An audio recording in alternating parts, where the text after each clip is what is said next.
Bonjour à tous, ici Mdol et bienvenue dans cette vidéo. Je suis très heureux de vous retrouver pour ce week-end.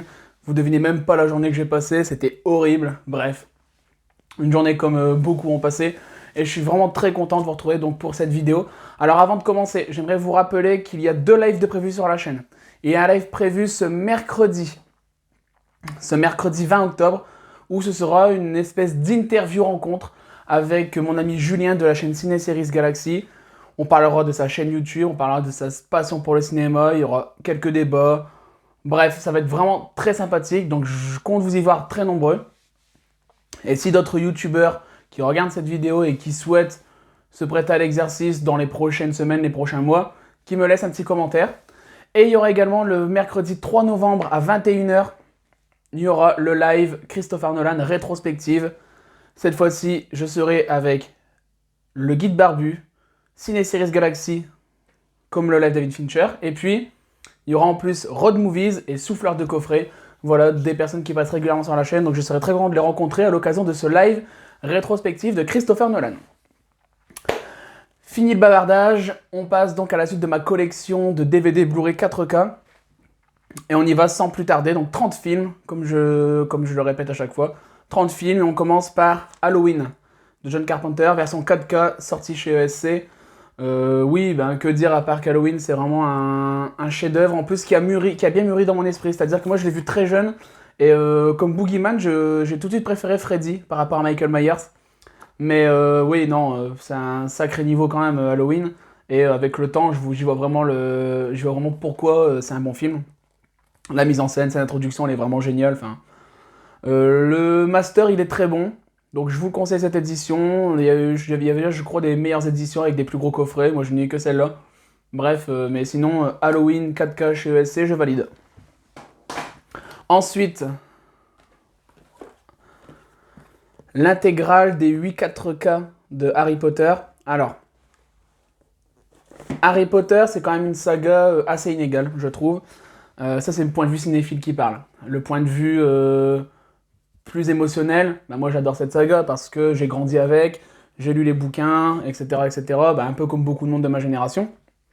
Et donc, bah, forcément, Harry Potter, il me fallait l'avoir en coffret.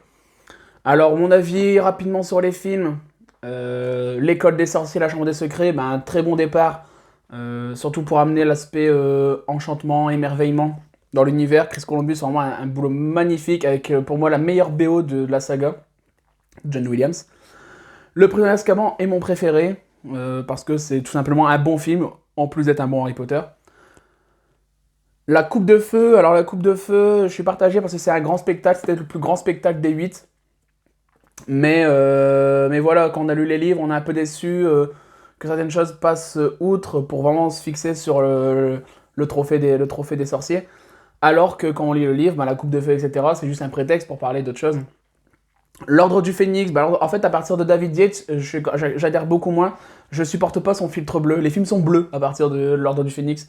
Et je sais pas, ça me procure une sensation très désagréable à la rétine, on va dire. Même si l'Ordre du Phénix, ben, moi, a le mérite de mettre tout ce qu'il faut dedans.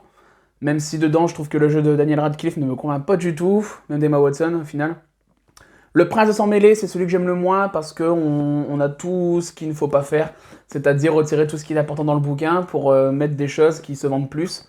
Et je me souviens avoir déjà eu le goût amer, même adolescent, quand je l'ai vu à sa sortie. Et concernant le dernier, bon voilà, c'est le final, donc c'est toujours plaisir de conclure. J'aime beaucoup la première partie des Reliques de la Mort, où il y a vraiment un développement des personnages, un développement d'une atmosphère qui est vraiment très sombre. Il y a même je crois que c'est dans la première partie où il y a le passage animé avec avec les... Oh, avec les Reliques de la Mort, justement. Et puis la deuxième partie, on a un peu plus bâclé, je trouve. Voilà, après, je prends plaisir à les regarder tous, hein, mais voilà, donc mon préféré, c'est le Prisonnier d'Azkaban, comme beaucoup de monde, suivi de La Chambre des Secrets, certainement. Non, mais voilà, je suis content d'avoir ce coffret. Je l'ai pas encore revu en 4K, je le regarde pas tous les ans comme certains peuvent le faire. Mais voilà, si je me relance, il n'y a aucun souci, je vais adorer, c'est pareil pour les livres.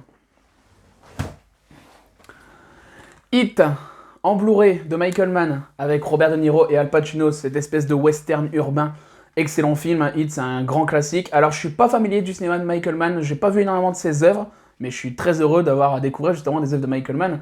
C'est ça qui fait la richesse de la cinéphilie. Mais Hit, c'était une claque monumentale. Aucun temps mort, la mise en scène. Tout ça, Michael Mann, de ce que j'ai vu, c'est un metteur en scène vraiment fabuleux. Donc, Hit, oui, un grand classique, allez-y. Heure, avec Joaquin Phoenix, réalisé par Spike Jonze. Excellent film hein, sur le concept d'intelligence artificielle, avec cet homme joué par Joaquin Phoenix qui est très solitaire, qui va tomber amoureux de sa voix artificielle, la sublime Scarlett Johansson en VO. Ouais, comment dire, c'est touchant, c'est prenant, c'est... comment dire, on est tellement d'empathie avec ce personnage, et vraiment l'évolution, c'est triste et beau à regarder en même temps. Franchement, c'est une des grosses claques de la décennie 2010 pour ma part. Ensuite, Hérédité, réalisé par Ari Aster. Alors Ari Aster a fait 2 films, 2 grosses claques, même si j'ai largement préféré Midsommar. Je trouve qu'Hérédité est très bon, parce qu'il apporte une autre façon de faire l'horreur, tout simplement, et ça nous fait vraiment du bien. Par contre, je trouve que quand même, il flirte parfois avec certains codes trop classiques. Et puis, la fin grotesque, même si ça fait sa marque de fabrique, je trouve elle est pas si bien amenée que ça. Et je suis convaincu qu'il le fera mieux. Par contre, ça reste un putain de film, hein. Voilà, je suis en train de titiller, mais Hérédité, c'était... Je me souviens toujours mon expérience sale d'Hérédité. C'était une vraie branlée. C'est un film à voir seul, ou en tout cas en petit comité, mais vraiment dans les conditions pour. Je l'ai revu avec des potes, on était une dizaine, et forcément ça fait moins effet. Hein. Mais excellent, puis le jeu d'acteur, hein, Toni Collette, Gabriel Byrne, excellent. On change de registre, Hibernatus avec Louis de Funès. Alors c'est loin d'être mon de Funès préféré, mais voilà, j'aime beaucoup de Funès, donc j'aime bien les avoir dans ma collection, et puis ma femme adore de Funès également, donc voilà. Hein. Mais c'est pas ce qui me fait le plus marrer, honnêtement. Voilà, j'ai pas grand chose à dire de plus. Dites-moi ce que vous en pensez dans les commentaires. Hook de Steven Spielberg en 4K. Alors, je l'ai pas revu en 4K, mais comme je suis en train de me refaire un peu tous les Spielberg, ben, il va pas tarder à arriver. C'est pareil, c'est pas mon Spielberg préféré. Je l'aime bien, mais je pense que je l'aime parce que je l'ai découvert enfant. Si je le découvrais maintenant, je crois que j'y verrais tous les défauts. D'ailleurs, j'ai un peu peur de le revoir, honnêtement. Mais voilà, je vais essayer de retrouver ma magie d'enfance. Ben voilà, revoir quand même Dustin Hoffman en Capitaine Crochet, ça a quand même de la gueule. Casting de ouf quand même, hein. Dustin Hoffman, Robin Williams, Julia Roberts, Bob Hoskins, Maggie Smith aussi, c'est vrai, je me souvenais plus. Donc le 4K, je ne sais pas encore ce qu'il vaut, dites-moi si vous l'avez vu dans les commentaires. Mais bon, voilà, je suis content de l'avoir quand même, c'est des petits films des petits films que je ferai découvrir, forcément quand le jour où j'aurai des enfants. Hooligan avec Elijah Wood et Charlie Hunnam, un film qui traite du hooliganisme en Angleterre. C'est un fléau qui est quand même vachement bien combattu, je trouve, par la ligue de football anglaise. Mais voilà, le film est bon. Il surfe un peu sur la vague de films type La Vague, American History, vous savez, les films un peu coup de poing avec un message en fond, avec une fin choquante. Donc non, le film est très bon, enfin est très bon, en tout cas c'est un très bon divertissement. Je vous le conseille, honnêtement. Alors je sais qu'il y a eu plusieurs suites, mais faut pas du tout en tenir compte, apparemment c'est vraiment n'importe quoi. Hostel en steelbook, réalisé par Eli Roth. Alors Hostel, je compte faire bientôt une vidéo sur les films qui ont marqué, sur les films d'horreur qui ont marqué ma cinéphilie. Pas forcément les meilleurs films d'horreur en mode top, mais plutôt les films où quand je les ai vus à un certain moment de vie, m'ont marqué. Et Hostel en fait partie. C'est un film très gore, difficilement regardable pour celui qui ne regarde jamais de films d'horreur. Mais par contre, j'adore le propos de fond, tout ce qui est lié au trafic d'êtres humains. Ben, c'est une thématique que j'adore voir dénoncée sur écran. Et ça, mine de rien, ça le fait très bien. Alors le steelbook est très joli, je l'ai eu d'occasion dans un Easy Cash, vous voyez. Et je ne l'ai pas encore revu depuis que je l'ai acheté.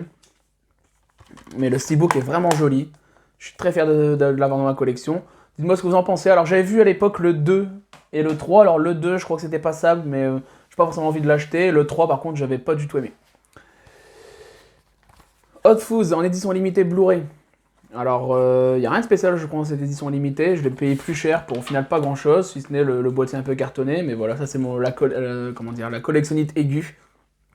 Bah, Hot Fuzz, c'est certainement mon Edgar Wright préféré. Je suis pas fan à crever de Edgar Wright. J'ai même pas vu Shaun of the Dead, pour vous dire.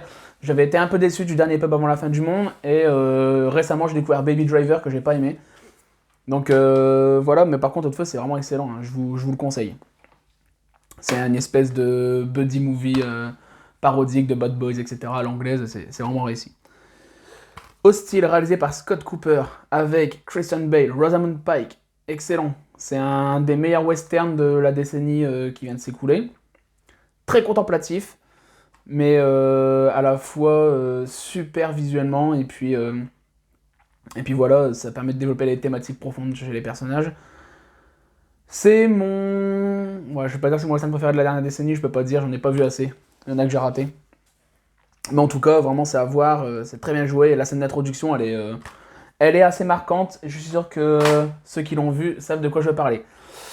J'ai plus trop de souvenirs de ce film, si ce n'est un ressenti plutôt positif. C'est I Origins, réalisé par Mike Cahill. Alors, je me souviens d'un film, bon, ça traite de l'œil, de la perception de l'œil, et une réflexion un peu philosophique et spirituelle autour de l'œil. C'est tout ce que j'ai comme souvenir. Je me souviens que j'avais plutôt aimé, je l'ai vu qu'une seule fois. Donc dites-moi ce que vous en pensez dans les commentaires. Identity, réalisé par James Mangold. James Mangold, c'est celui qui va réaliser le prochain Indiana Jones. Et ben, c'est plutôt pas mal avec John Cusack, Ray Liotta. C'est un genre de film puzzle, d'accord, où on essaie de... où c'est un espèce de huis clos dans un motel, où ils vont tous se retrouver à l'enfermer, il va y avoir des meurtres, j'ai trouvé... Le film est un peu décalé sur les bords, et en même temps parvient à nous surprendre dans des scènes assez flippantes. La fin est un peu convenue, on va dire qu'on l'a vu 15 000 fois cette fin, mais c'est plutôt pas mal. Moi j'ai bien aimé si vous passez un bon moment devant un trailer, regardez Identity de James Mangold. Ah, ce film, en digibook. Il était une fois dans l'Ouest. Il était une fois dans l'Ouest. Si vous ne l'avez pas vu, quittez cette vidéo, regardez ce film et on discute. Non, franchement, Sergio Leone, déjà, c'est un de mes cinéastes préférés. Et puis, il y a quand même la meilleure introduction, certainement, de l'histoire du cinéma dedans. Hein. C'est 13 premières minutes qui sont incroyables. Donc, il y a, pareil, hein, je vous dis toujours que le digibook, c'est ce que je préfère. Donc là, ça le confirme. Il y a plein de choses sur le film. Je crois que je pourrais passer ma vie à regarder des plans d'Il était une fois dans l'Ouest, tellement tout est parfait. Largement dans mon top 5 de mes films préférés. Le casting est dingue aussi, hein, le fait de... Claudia Cardinale, forcément, une star. Charles Bronson, figure mythique. Et puis Henry Fonda, cette idée de le mettre en méchant alors qu'il était habitué à être plutôt ce gendre idéal. Quelle idée de génie, hein, de toute façon.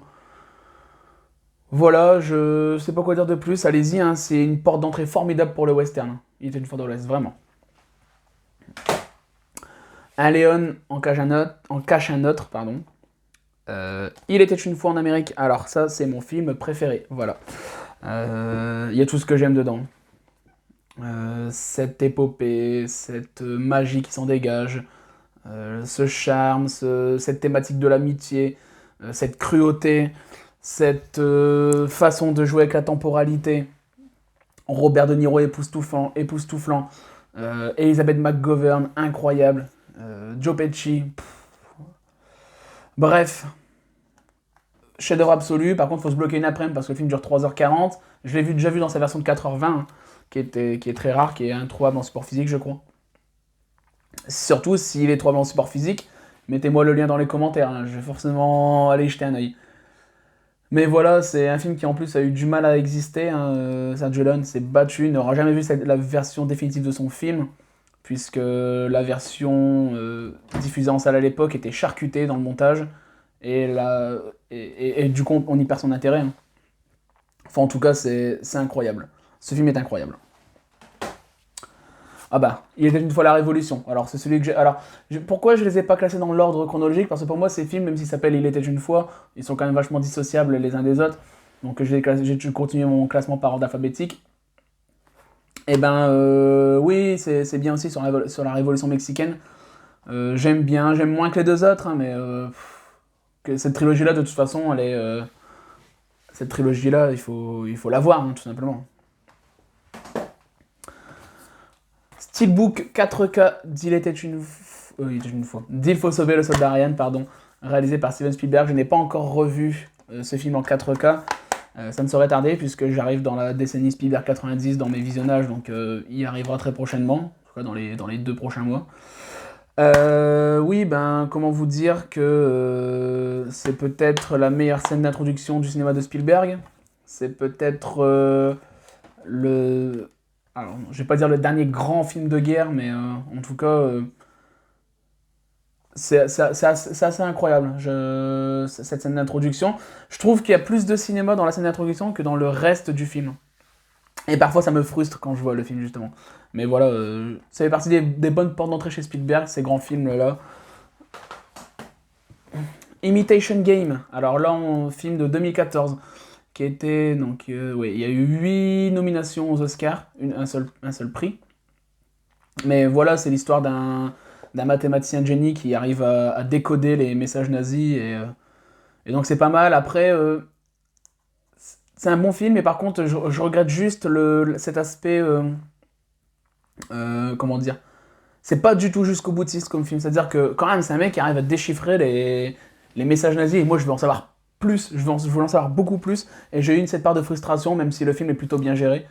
Bonne prestation de Benedict Cumberbatch, qui est un bon acteur.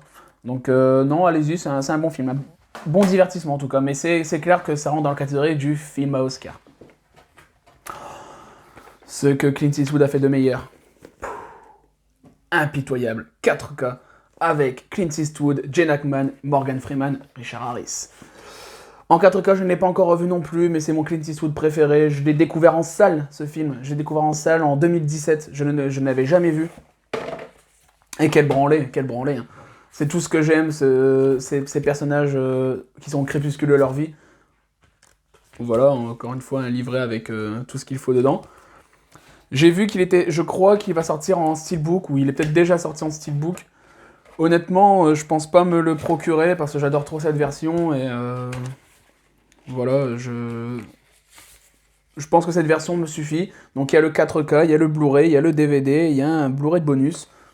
Bref, tout ce qu'il faut pour une superbe édition. Je ne l'ai pas encore revu en 4K, je ne sais pas ce que ça vaut. Mais rien que pour le packaging, impitoyable Clint Eastwood, il me le fallait en cette version. Alors, petit film que j'avais découvert en 2017, c'est un film... comment dire, turc et allemand en même temps, je crois. In the Fade, avec Diane Kruger. Alors c'est pas mal parce que on a Diane Kruger, son mari décède dans un attentat à la bombe, et elle va vraiment avoir du mal à accepter ce deuil. Et donc on a tout l'aspect tribunal, etc. Donc il y a cette part, ce sentiment d'injustice, de colère, et puis la vengeance qui va arriver. Donc bon, c'est pas un grand film. Moi, c'est que je l'avais découvert en salle à l'époque, un peu par hasard, et j'ai passé un bon petit moment, donc je l'ai vu pas cher dans un Easy Cash, je l'ai acheté. Donc je vous le conseille, regardez-le. Wong Kar-wai, je crois, si je me trompe pas. Oui, In the Mood for Love. En DVD tout pourri. Rien dedans, vous voyez, la platitude totale. Par contre, le film, c'est une petite pépite. Alors, j'aime beaucoup la façon dont il a de traiter cette relation amoureuse. C'est tellement avec pudeur, c'est vraiment beau à voir. Je n'ai vu que ce film-là de ce réalisateur, donc je ne peux pas comparer avec le reste de sa filmographie, mais apparemment, il a fait d'autres très bons films. Vous pouvez me les citer dans les commentaires, je les noterai dans mes suggestions. Je vous le conseille. Après, c'est pas rythmé, c'est pas dans les codes traditionnels du film d'amour. Par contre, c'est vraiment magnifique. 1h35, ça se regarde plutôt rapidement. Que dire de plus? Je crois qu'il y a une version Blu-ray, voire Blu-ray 4K qui doit sortir. Donc pareil, il faudra que je me mette à jour assez rapidement. Mais bon, les finances, il faut qu'elles suivent également. Incassable, réalisé par Monsieur Night Shyamalan. Comment vous dire que c'est un excellent film, que M. Night Shyamalan de toute façon me déçoit d'année en année, et c'est pas avec son hold qui brasse du vent et qui envoie du vide que je vais être réconcilié avec lui.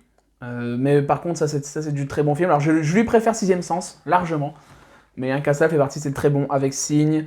Le village a son petit truc, même si j'ai du mal à adhérer sur la fin du film. Et puis voilà, maintenant, moi j'ai un peu abandonné, hein. Je regarde par principe, parce que voilà, par culture cinéphilique et de voir ce qu'il devient. Mais il y a eu une petite éclaircie avec Split, mais c'est vite redescendu. Je suis vraiment déçu de ce que est devenu ce réalisateur. Par contre, Incassable, si vous l'avez pas vu, allez-y, c'est un des meilleurs films de super-héros de tous les temps. Sans en être un, au final. Alors, je vais pas développer parce que le live de Christopher Nolan arrive, mais Inception, Steelbook 4K. Voilà, je crois que c'est le premier Nolan que j'ai vu à l'époque au cinéma. Je vais avoir 15 piges avec ma copine, on était allé au cinéma, quelque chose comme ça. Ouais, ben, Inception, c'est pour moi un très bon film qui, malgré tout, a ce défaut de vouloir tout expliquer à travers le personnage d'Ellen Page. Et des fois, j'aime bien être dans le flou et je trouve que Nolan explique beaucoup son concept dans ce film. Plus que dans Tenet au final. Enfin, en tout cas, pas de la même manière. Mais après, voilà, c'est quand même un grand film et il parvient bien à gérer, à travers l'histoire de Leonardo DiCaprio et Marion Cotillard, il parvient bien à gérer, comment dire, cet équilibre entre je développe un concept fort, mais en même temps je développe des émotions fortes à travers des personnages qu'on apprend à aimer au fur et à mesure du long métrage. Alors le 4K, très bien, la qualité, le steelbook, vous l'avez vu, est très joli. Édition que je vous conseille si vous aimez Inception. L'intégrale Blu-ray Indiana Jones. Dedans, il y a les 4 films. Je vais certainement le troquer pour... Enfin, le troquer, le vendre. Le mec est en 1950. Non, je vais certainement le vendre pour pouvoir m'acheter les 4K. Dites-moi ce que vous pensez des restaurations 4K dans les commentaires. Alors, mon avis sur les films, c'est que Les Aventuriers de l'Âge perdu est un très bon premier film, même si c'est celui que j'aime le moins de la trilogie originale. Le Temple maudit est coincé un peu entre les deux, mais je trouve qu'il s'en sort vraiment bien, et c'est celui où, en tout cas, je me sens le plus dépaysé. La dernière croisade, c'est pour moi le meilleur des trois. C'est le mieux rythmé, c'est le mieux géré, c'est le plus fort émotionnellement. Et il y en a un quatrième, vous dites? Non, mais le royaume du crâne de cristal, je n'arrive pas à le revoir. Oh là là là là. Quel malheur. Quel malheur, je préfère pas développer. Ça me fait encore mal au cœur de parler d'Indiana Jones 4. Inglourious Basterds, alors j'en ai parlé dans ma rétrospective Tarantino, c'est celui que j'aime le moins de son réalisateur. Non pas que ce soit un mauvais film, mais on me l'a tellement survendu que je suis un peu saoulé quand j'entends «Oh, c'est le meilleur Tarantino, tu vois, c'est le meilleur Tarantino». Finalement, c'est un bon film, mais il y a quand même pas mal de petits défauts qui me titillent à chaque fois. Et puis finir son film sur «ça pourrait être mon chef-d'œuvre», moi je peux pas, je peux pas. Sinon, oui, la scène d'introduction, par contre, elle est vraiment excellente. Christophe Waltz fait une super prestation. Michael Fassbender également. Brad Pitt, bien sûr. Mélanie Laurent, Cocorico. Mais voilà. Sachez que c'est pas mon Tarantino préféré, même si je l'aime bien. Pareil, il y a une version Steelbook 4K qui est sortie ou qui va sortir. Je renouvellerai également. Inside Devin Davis des frères Cohen. Steelbook, très joli. Et oui, alors ce film-là, je l'ai vu qu'une seule fois, donc pareil, il faudrait que je le revoie pour avoir plus de souvenirs en tête, mais j'aimais beaucoup sa mélancolie, sa poésie qui se dégageait à travers ce musicien en tournée. Euh, c'est bien joué, hein. J'aime beaucoup l'univers des frères Cohen, et ils arrivent malgré tout à travers leur ton, le ton qui est facilement reconnaissable. Ils arrivent à amener une poésie différente à chacun de leurs longs métrages. Et plus je découvre des films des frères Cohen, et plus vraiment je me dis que c'est quand même des cinéastes majeurs. Donc allez-y, il est sorti en 2013 je pense, et c'est un bon film. Inside Us. Inside Us, réalisé par James Wan. J'aime beaucoup ce film, j'aime beaucoup le 2 également. Là je l'ai qu'en DVD, mais ça ne saurait tarder que je l'ai en meilleure version que ça. Je crois même que j'ai préféré le 2 dans mes souvenirs. Mais non, c'est du très bon. James Wan c'est jouer avec les codes traditionnels du film d'horreur, mais mais tout en arrivant à nous surprendre malgré tout. C'est quelque part entre Poltergeist et... mais tous les films Amityville, etc. Donc non, c'est réussi. Hein. Encore 3 films. Je ne spoil toujours pas mon live Nolan Interstellar en 4K. Alors, brièvement, Interstellar, c'est un très bon film. C'est dommage que ça ne soit pas un grand film. Je trouve qu'il y a des défauts, notamment dans la dernière demi-heure, qui parasitent vraiment mon visionnage. Et à chaque fois, quand je vois ce film, je passe un très bon moment. Hein. Là, je me dis, ah, dommage, dommage. Et on en parlera de toute façon dans le live Nolan. Mais il y a des petites choses qui me parasitent dedans et qui... Ah, puis j'arrive pas à l'adorer autant que certains l'adorent. Même si c'est un bon film, je l'ai en 4K, et quand je le revois, je passe un bon moment, hein, c'est pas la question, mais voilà. Anna Hathaway, j'adore. Et Matthew McConaughey également. De toute façon, lui, à chaque fois qu'il a un rôle, franchement. En DVD, alors un film que j'aime bien, mais pareil, pas autant que d'autres personnes, c'est Into the Wild. C'est simple, en fait, l'histoire me fascine, la façon de raconter sa façon de penser, ça me plaît beaucoup. Je n'aime pas du tout la psychologie de son personnage. Je le trouve arrogant, prétentieux. Et ben en fait, j'ai du mal à rentrer dedans parce que j'ai plutôt envie de le détester plutôt que de l'aimer, ce personnage. Donc pour moi, à ce niveau-là, c'est un peu raté. Quel dommage, mais j'ai dû le voir que 2 fois. Et il y a un sacré paquet de temps. Je l'ai en DVD, il existe en Blu-ray. Mais je crois qu'il fait partie de la liste des Blu-ray défectueux, donc il faudra que je fasse attention en l'achetant. Mais voilà, c'est quand même un film rafraîchissant. Mais voilà, c'est pas non plus ma cam. C'est pas non plus ma cam. Et en dernier, alors là, Intouchable de Toledano Nakash. C'est un peu cliché de mettre Intouchable dans sa collection. Oui, est-ce qu'on en a trop fait avec ce film? Oui, bien évidemment, c'est un film parmi tant d'autres. C'est même pas le meilleur de Toledano Nakash pour ma part. C'est pas le meilleur avec François Cluzet, le meilleur avec Omar Sy, ça j'en sais rien. Mais c'est pas assez drôle pour être vraiment une excellente comédie, c'est pas assez fin pour être vraiment un beau drame, mais ça remplit un petit peu la fonction des deux. Et ouais, je passe un bon moment devant Intouchable, sans être non plus le film de l'année. Le film de l'année pour sa sortie, hein, mais ouais, si on enlève le côté surhypé, vous allez passer un bon moment. Donc voilà, je vous remercie d'avoir suivi cette vidéo. On se retrouve bientôt pour une prochaine vidéo collection. En attendant, je vous retrouve mercredi pour le live avec Julien de Ciné Series Galaxy et le 3 novembre pour le live Christopher Nolan. Il y aura d'autres vidéos qui arriveront entre deux, ne vous inquiétez pas. En attendant, je vous souhaite une très bonne soirée, un très bon week-end. On se dit à bientôt. Salut!